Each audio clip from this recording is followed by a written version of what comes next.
Cure is our aim. Care is our passion. नमस्कार, आप देख रहे हैं ब्रेकिंग बिहार। अभी हम चिराग पासवान के कार्यालय में हैं और यहाँ पीएचईडी मंत्री संजय सिंह का जनता दरबार लगा हुआ है। तस्वीरों के माध्यम से आप देख सकते हैं किस प्रकार से बिहार के विभिन्न जिलों से लोग अपनी समस्याओं को लेकर के आए हैं और मंत्री जी यहाँ बैठ करके उनकी समस्याओं का त्वरित जो है निष्पादन करने का प्रयास कर रहे हैं। और जिन अधिकारियों से बात करना है सीधे फ़ोन लगा करके मंत्री जी उनको निर्देश दे रहे हैं कि इस प्रकार से आप काम कीजिए और जनता की जो समस्या है उसको दूर होना चाहिए। हमारे साथ पीएचईडी मंत्री संजय सिंह हैं। संजय जी, क्या कुछ जनता दरबार में जो आ रहा है काम लगातार हम देख रहे हैं कि आप लोग तुरंत अधिकारी को फ़ोन लगा करके बात करते हैं। देखिए, शुरू से ही हमारे पार्टी के संस्थापक आदरणीय रामविलास पासवान जी के समय से और हमारे नेता चिराग पासवान जी के समय से ही लोगों की जन समस्या शुरू से सुनी गई है और उस पर हम लोग काम करते आए हैं। और अब हम लोग के पार्टी के राष्ट्रीय अध्यक्ष आदरणीय चिराग पासवान जी का निर्देश प्राप्त हुआ है कि हम लोग जो भी 2 मंत्री हैं, सम्मानित माननीय विधायक हैं और जितने भी हमारे प्रदेश अध्यक्ष, कार्यकारी प्रदेश अध्यक्ष और संयोजक महोदय हैं और जो भी पार्टी के वरिष्ठ अगर नेता उपलब्ध रहते हैं, तो कार्यालय में अगर बिहार के कहीं भी किसी भी कोने से लोग आते हैं तो उनकी समस्या को हम लोग को सुनना है और उस समस्या को समाधान करना है। इसी कड़ी में आज हम लोग को निर्देश मिला था जनता दरबार लगाने का।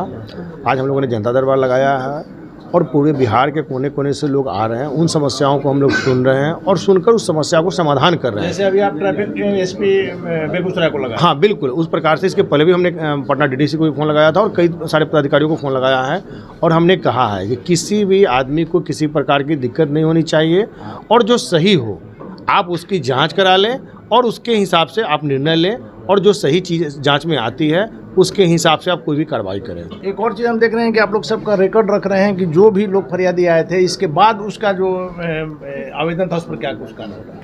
देखिए, पिछले बार भी जितने भी हमारे पास आवेदन आए थे हम लोग यहाँ से जो भी मान लीजिए कि जिनका काम होने वाला है उनको वहाँ पे भेज रहे हैं। जिनका आज मान लीजिए नहीं हो कि अगर हो रहा है कि सोमवार मंगलवार को कोई पदाधिकारी बैठेंगे वहाँ हम लोग भेज रहे हैं और उस पर उनका नाम मोबाइल नंबर ले रहे हैं और हम लोग उसको फॉलोअप करते हैं कि आपका काम हुआ या नहीं हुआ, और नहीं हुआ तो पुनः हमारे जो लोग हैं वो बात करेंगे और बात करके जब तक उनका काम नहीं होता है तब तक उस काम को फॉलोअप करा के करवाने का काम करेंगे।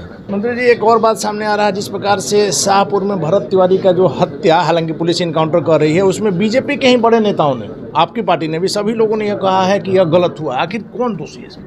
देखिए, मेरा मानना है कि अगर इस घटना में जो भी अगर कोई दोषी पाए जाएंगे उनको छोड़ा नहीं जाएगा। सरकार के स्तर पर निश्चित रूप से उनके ऊपर कार्रवाई की जाए। दोषी तो है ना, जब आप, ये तो नियम है कि अपराधी भी यदि हथियार डाल देता है तो आप उसको गोली नहीं मार सकते। इसीलिए तो हमने कहा है कि जांच में अभी चूंकि क्या है कि वहाँ के किसी बड़े पदाधिकारी के द्वारा कोई पीसी करके बताया नहीं गया है। एक बार हम लोग सिर्फ प्रेस कॉन्फ्रेंस का इंतजार कर रहे हैं कि वहाँ के वरिष्ठ पुलिस पदाधिकारी के द्वारा एक बार आ जाए, उसके बाद निश्चित रूप से जो वहाँ से आ जाता है उसके हिसाब से सरकार निश्चित रूप से कार्रवाई करेगी। एक आखिरी सवाल है, चिराग पासवान की पार्टी, आप लोग स्वयं कहीं कोई बिहार में अगर घटना होती थी तो सबसे पहले आप लोग पहुँचे थे पीड़ितों के जख्मों पर मरहम लगाने के लिए। शाहपुर में आपकी पार्टी अभी नहीं पहुंची? नहीं, हमारे पटना के जिलाध्यक्ष और संगठन के सभी लोग गए थे और जाकर वहाँ पर उन लोगों ने वहाँ पर जो चीज़ें की जानकारी ली है और लाकर अभी अपना रिपोर्ट देंगे और देने के बाद निश्चित रूप से हम लोग उस रिपोर्ट को अपने नेता आदरणीय चिराग पासवान जी के पास भेजेंगे और उसके बाद जो हम लोग का इंटरनल रिपोर्ट आया है उस पर नेता हमारे निश्चित रूप से संज्ञान लेंगे।